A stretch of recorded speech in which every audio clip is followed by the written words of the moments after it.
Welcome to Freedom Kitchen. I'm so happy to have Joanna Chodorowska with me today. We're going to be talking about eating disorders. And let me tell you, every time I talk to Joanna, she blows my mind. She's very knowledgeable in what she does. And I think that you're going to see that her passion comes through. Thank you so much for agreeing to do this, Joanna. Oh, I'm honored to be here, and it's always just such a thrill. Every conversation we have just like expands to um these like really deep conversations.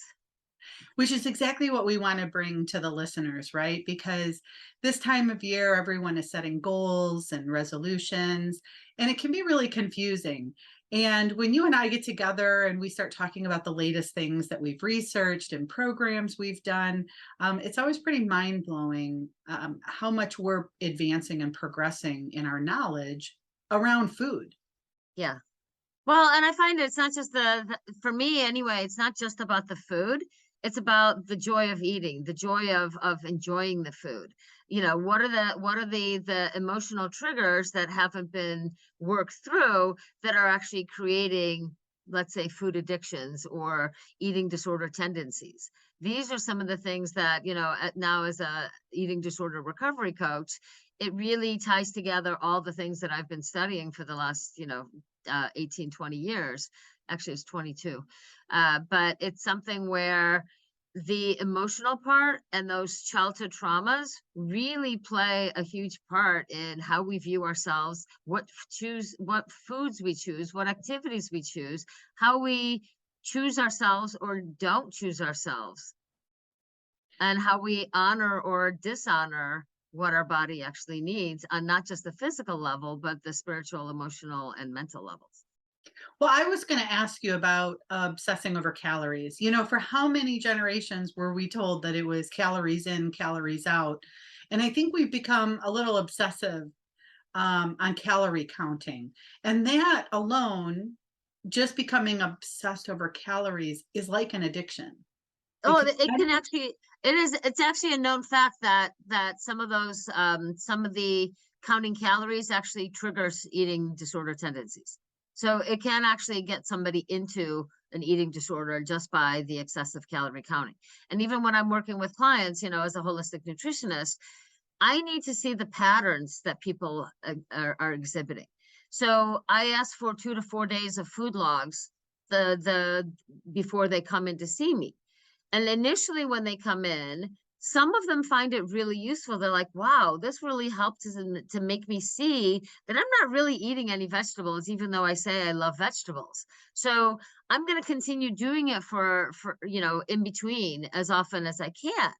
And I always say, when it becomes a pain in the ass for you to write it down, it's no longer a useful tool. If you feel like you're driven by what's on the paper, you are going towards that eating disorder tendency. You're not clinical, but you're having an eating disorder tendency.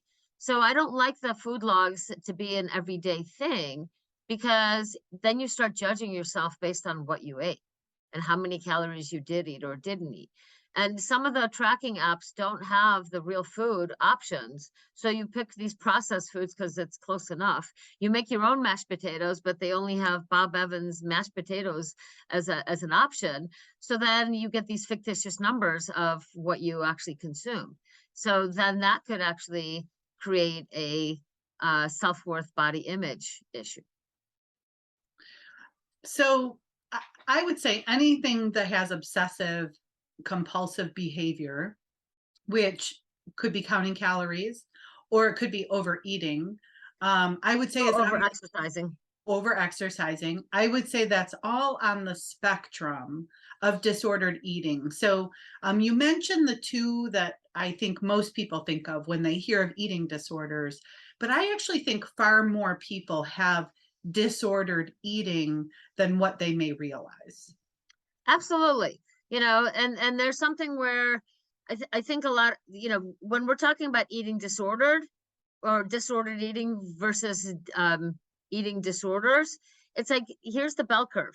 So probably the most of us are in that first half of the bell curve and we have tendencies. But when you're in that second half and that 50 to 70% or higher, then now it's actually an eating disorder because your whole life is based on it. And sometimes the eating disorder is something like, okay, you know somebody that decided that they would go plant-based, or they're, whatever they label as a healthy diet. I'm going to be healthy, real food, blah, blah, blah. Well, they take it to such an extreme that you can't go out to dinner with them because no, it has to be homemade. It has to be, and they bring their own food to a party. They bring, they bring their own meals to Christmas Eve dinner or Christmas Day dinner or whatever family dinner, because heaven forbid, I can't eat that food. So it is definitely an addiction of some sort, but it's not necessarily uh enjoying the food. It's creating this extreme habit based on a label called healthy, a label called plant-based, a label called whatever it is that you want to call it. So how do you differentiate then, when someone really can't have like wheat, gluten, dairy, and they need to go to a family function? Like I'm always the one who brings a side dish to pass. I always say I'll bring a dish to pass to make sure there's something I can eat. Yes, and that's how I am as well. But there's something called food sensitivities and food and a lot of times the food sensitivities are created based because you've got an imbalance in the gut.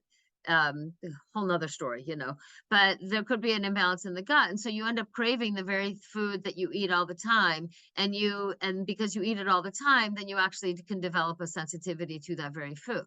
And years ago I had an issue with peanut butter, and all of a sudden I was tired like you've never believed, like somebody took a 2x4 and whacked me over the head. And within 25 minutes of eating, even it got to the point where even eating one peanut, I would be fast asleep 25 minutes later for a good 45 minutes. And I was like completely out of it.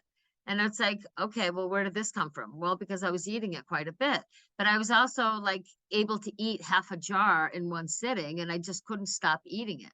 So that was another trigger that maybe that's actually a food sensitivity. And so obviously I didn't want to be falling asleep. So it was easy for me to say, okay, no more peanut butter cookies, no more peanut butter, anything. And I went through 2 different cycles where I had to eliminate it for about a year and a half or two before I could start eating it again. And after the first one, I was fine, and then it started happening again. So then I eliminated it again for another year and a half or two. And now I eat it sparingly once in a while. And I still enjoy my peanut butter, but it's not an issue.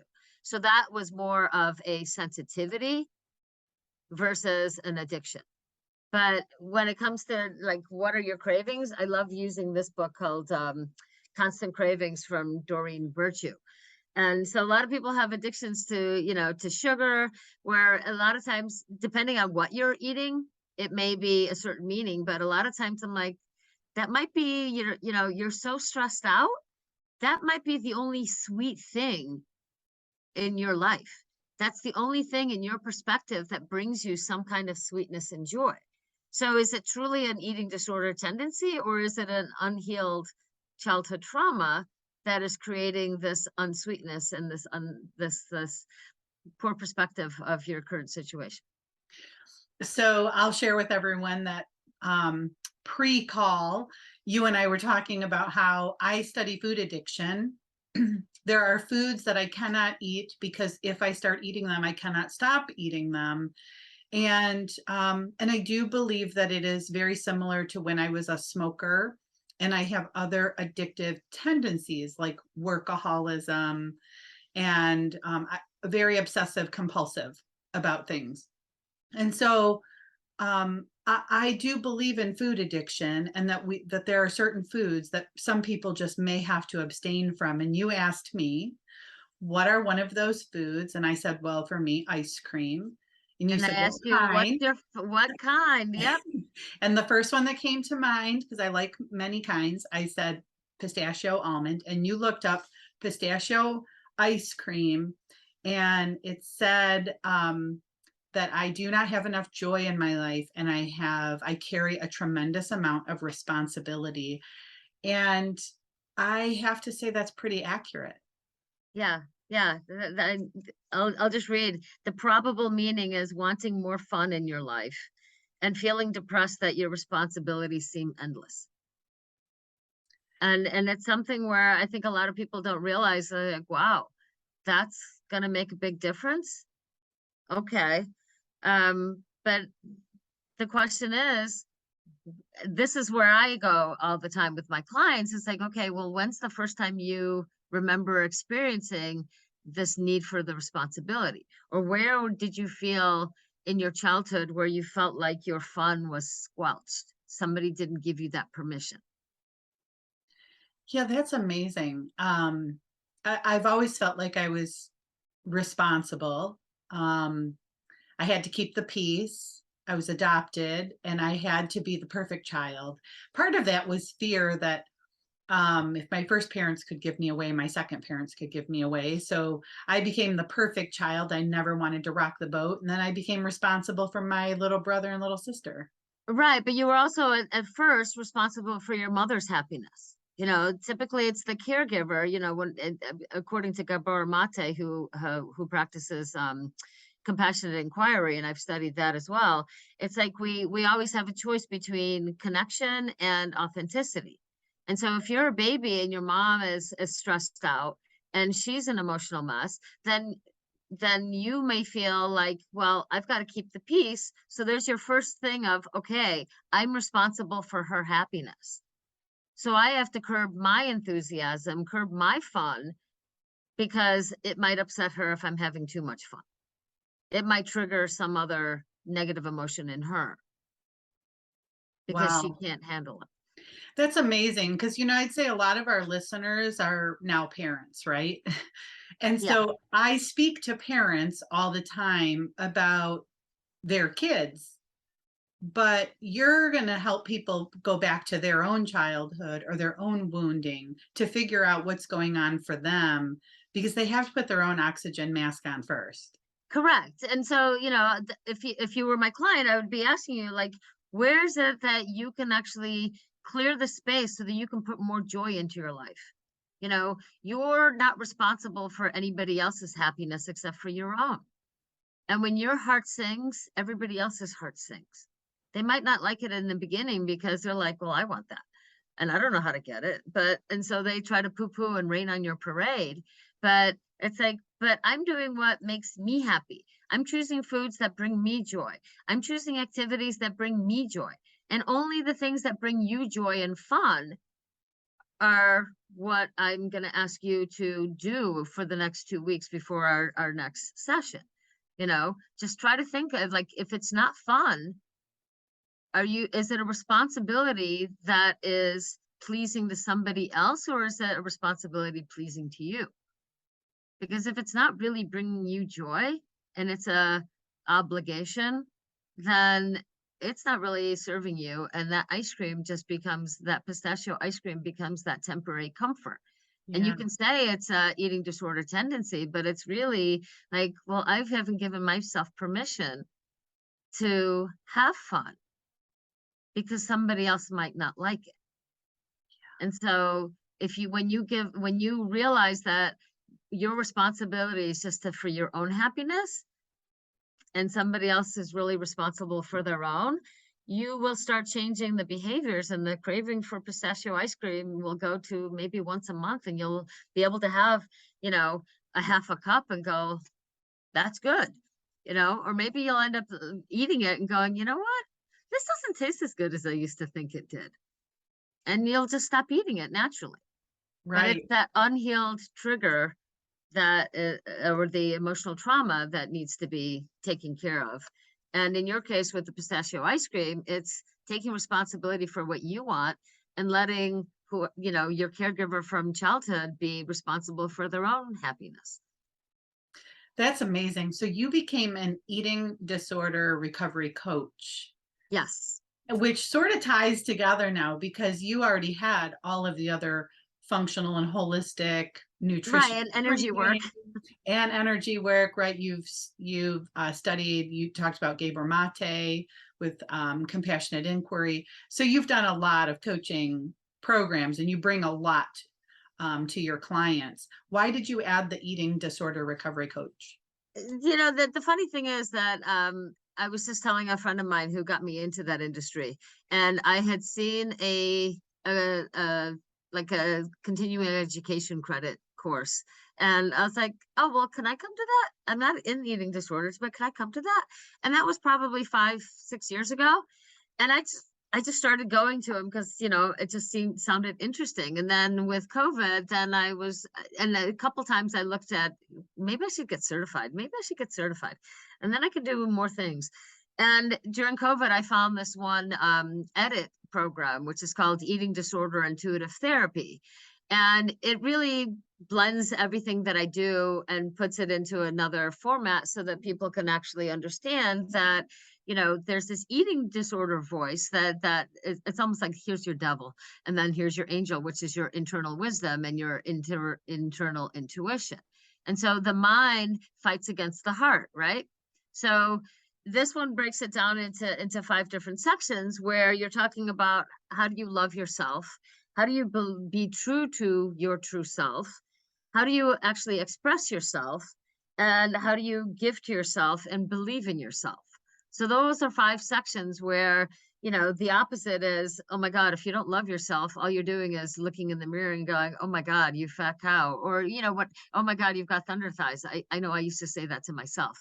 And it's looking for your flaws rather than looking at the gifts that you actually have and being able to shine your light. You're actually distinguishing your own in the meantime.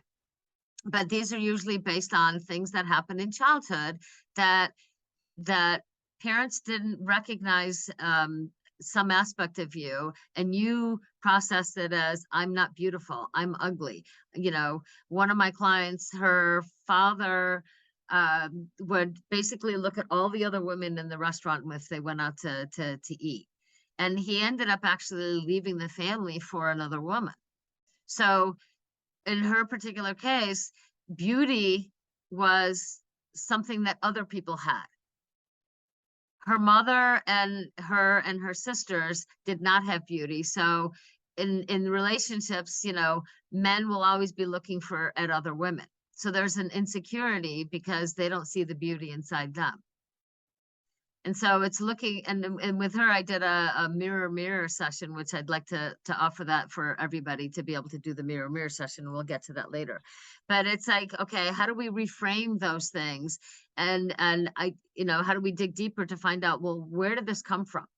How can we heal those layers of hurt from childhood so that you can now take that lens off of what you knew or as what you processed as a 3-year-old or a 5-year-old, and be able to see that foundation is really kind of shaky, but you've spent a whole lifetime proving, that ego has proved that's true.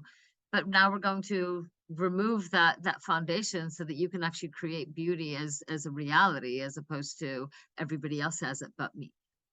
So it's amazing that some childhood event could actually trigger a behavior that here we are as a grown adult, an educated adult, and we don't realize what's driving that behavior. Yeah. Well, and that's the thing, the more I've looked into it, it's like I had body issues. Absolutely. Self-love. Yeah, I had self-loathing. I was the queen of self-loathing. And, I was put on my first diet when I was in 7th grade. So there was an aspect of, you're only acceptable in this type of body. You're only acceptable in this, when you act this way. So as children, like I said earlier, we choose authenticity and between authenticity and connection. And we're always going to choose connection over authenticity. So we shut down parts of ourselves through these micro traumas that we experience. And sometimes it's, like in my one client's case, it's the observation of what happened. I mean, her father did leave the family at some point, but it's that observation of sitting at the dinner table in a restaurant, and he could see that my dad is gonna look at everybody but not honor my mother and the beauty of the company that he has. He's always looking for something else. So that triggers that reaction, and every single person processes it a little bit differently. So I think you're answering the next question, which is, can people, or why do people commonly have a relapse of their eating disorders or disordered eating tendencies? And I think it's because I just said we're an adult, we're logical, we're educated. So we think we're working through this, willpowering maybe our way through it. But if we didn't resolve the underlying issue, It's going we to come can back. relapse because we still have the old wound. Correct. Yeah, that's you said it as best as I could. Yeah. So it's definitely like if we have those unresolved traumas from childhood, and we all have them. I'm not going to say that anybody doesn't have them because they do. Because that's just how we processed it. So at some point we have to really just face the fear and really work through it so that it's no longer, this negative story that tell in our head. We can actually reframe it and go, mom was doing the best she could even though she was stressed out. you know Dad was, he did the best he could even though he was working all the time and stressed out.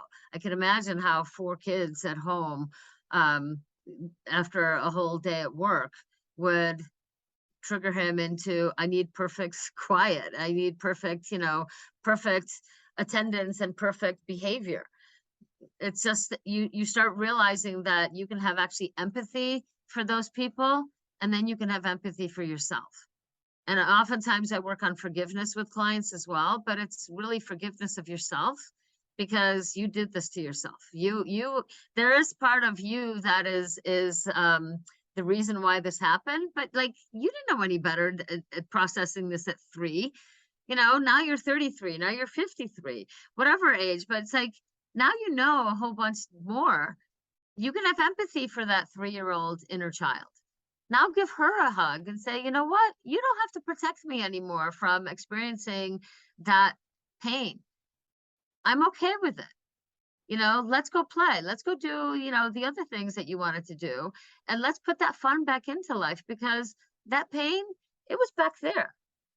We're coming up on Quit Day. National Quit Day is when people give up on their New Year's resolutions. And and it breaks my heart because I don't believe in New Year's resolutions. I think that lifestyle changes happen over a period of time and it requires a commitment. And okay, so for a lot of reasons, I'm not a huge fan of New Year's resolutions, but what would you say to someone who set a New Year's resolution and after 2 weeks they're not seeing results, or they already have a relapse and they go back to the ice cream, and so now they throw their hands up and they say, forget it, I just can't do this. Where does the eating disorder recovery coach come in, and how do you help them? So oftentimes when I have clients that experience that, I'm like, okay, walk me through what led up to it. Because willpower, one, you have to feed your brain in order to have willpower. So if you're starving yourself, you can only have willpower for a certain amount of time until your brain's like, give me sugar, give me something to get that blood sugar up. But it's usually some stressful situation that leads up to it, and that's where I typically will ask, okay, well, what happened? What was the trigger? And then we work through that. With my one client, we did that mirror exercise because that was the trigger that got her um into eating anything and everything uncontrollably and just sitting on the couch. And then she had an injury on top of it, which I think the two combined are what kind of did her in. But it's giving them compassion for, you're okay. There's nothing wrong with you as a person because you had this relapse. We just have an emotional trigger that we need to work through. So when you work with people, you help them work through their emotional triggers. Absolutely. Yeah. It's all based on emotional triggers, and it's all from childhood trauma.